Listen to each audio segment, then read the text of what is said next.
नमस्कार। घटना चक्र बुक वीडियो के इस शैक्षणिक मंच पर आपका स्वागत है। हमारा उद्देश्य है ज्ञान को सरल, स्पष्ट और सुलभ रूप में आप तक पहुंचाना।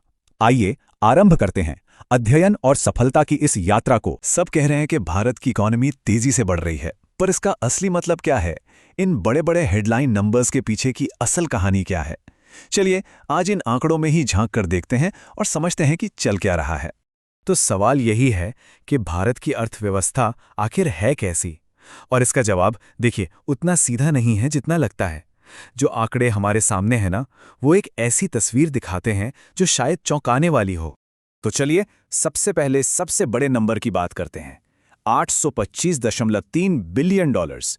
ये आंकड़ा है फिस्कल ईयर 2024-25 में भारत के टोटल एक्सपोर्ट्स का, मतलब अब तक का सबसे ऊंचा आंकड़ा। ये पिछले साल के मुकाबले 6% से भी ज्यादा की छलांग है।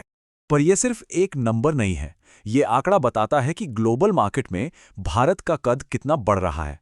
तो चलिए देखते हैं कि दुनिया के मंच पर भारत की छाप आखिर कैसे बदल रही है। ये जो रिकॉर्ड एक्सपोर्ट्स हुए हैं, ये एक बहुत बड़े बदलाव का इशारा है। मतलब अब भारत वर्ल्ड ट्रेड के मैप पर बस एक और देश नहीं रहा, बल्कि एक बहुत बड़ा, एक अहम खिलाड़ी बनता जा रहा है। और ये ग्रोथ देखिए हर तरफ है। दुनिया भर में जो सामान का एक्सपोर्ट होता है, उसमें भारत का हिस्सा लगभग डबल हो गया है, 1% से 1.8%। पर जो असली गेम चेंजर है वो है सर्विसेज सेक्टर, जहां हमारा शेयर 2 गुने से भी ज्यादा बढ़कर 4.3% पर पहुंच गया है। तो सवाल ये है कि इस जबरदस्त परफॉर्मेंस के पीछे है क्या? कौन सा सेक्टर है जो इस ग्रोथ को इतनी रफ्तार दे रहा है? चलिए इस ग्रोथ इंजन को थोड़ा और करीब से समझते हैं। तो सवाल फिर वही है, ये जो 6.1% की ग्रोथ है, ये आ कहां से रही है आखिर? और इसका जवाब ना बिल्कुल साफ है।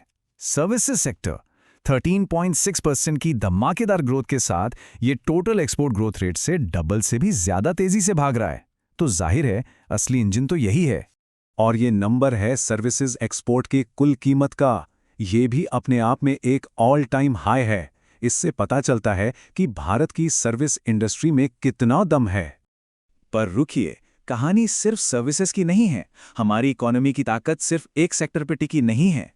नॉन पेट्रोलियम एक्सपोर्ट्स, यानी पेट्रोल के अलावा जो बाकी सामान हम बाहर भेजते हैं, वहां भी एक बड़ा रिकॉर्ड बना है। ये आंकड़ा नॉन पेट्रोलियम एक्सपोर्ट्स का नया रिकॉर्ड है। और ये बात क्या दिखाती है? यही कि भारत की आर्थिक ताकत किसी एक पिलर पर नहीं, बल्कि कई अलग अलग पिलर्स पर खड़ी है।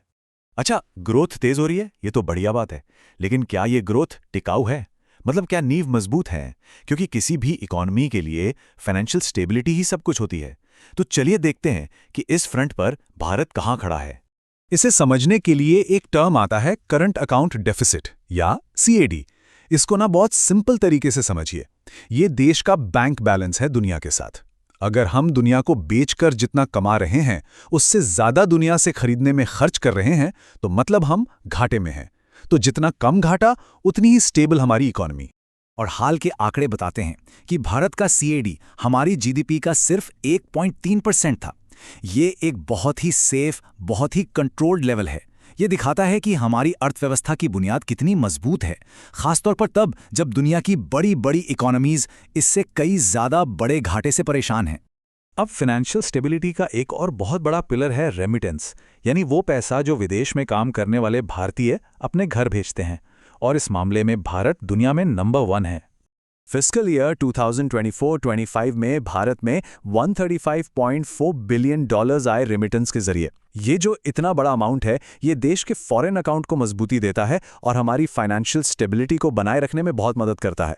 तो अभी तक हमने बात की बड़े बड़े आंकड़ों की, मैक्रो लेवल की, लेकिन इस पूरी इकोनॉमिक स्टोरी का जमीन पर आम लोगों के घरों तक क्या असर हो रहा है? चलिए अब ये देखते हैं कि ये ग्रोथ घर घर तक कैसे पहुंच रही है।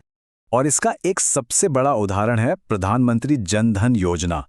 ये स्कीम 2014 में शुरू हुई थी और इसका एक ही मकसद था, देश के हर घर को बैंकिंग सिस्टम से जोड़ना।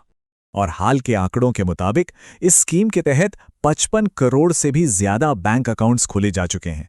सोचिए ये कितना बड़ा स्केल है फाइनेंशियल इंक्लूजन का, अपने आप में एक वर्ल्ड रिकॉर्ड है। और इसमें सबसे खास बात क्या है बताएं? इनमें से ज्यादातर अकाउंट्स करीब 37 करोड़ गांवों और छोटे शहरों में है, इसका सीधा मतलब यह है कि बैंकिंग अब सच में देश के कोने कोने तक पहुंच रही है। तो कुल मिला के कहानी क्या बनती है? पहला, हमारे एक्सपोर्ट्स ने सारे रिकॉर्ड तोड़ दिए हैं और इसका हीरो है हमारा पावरफुल सर्विसेज सेक्टर। दूसरा, हमारी फाइनेंशियल सिचुएशन काफी स्टेबल है क्योंकि घाटा कम है और बाहर से पैसा खूब आ रहा है। और तीसरा, जमीनी स्तर पर फाइनेंशियल इंक्लूजन का एक बड़ा काम हो रहा है जिससे करोड़ों लोग पहली बार बैंकिंग से जुड़ रहे हैं। ये सब मिलकर आज की इंडियन इकोनॉमी की तस्वीर बनाते हैं। तो ये आंकड़े एक मजबूत आज की कहानी तो बताते हैं, लेकिन एक बड़ा सवाल भी खड़ा करते हैं। ये जो इकोनॉमिक मोमेंटम है, ये भारत को भविष्य में आखिर कहाँ ले जाएगा?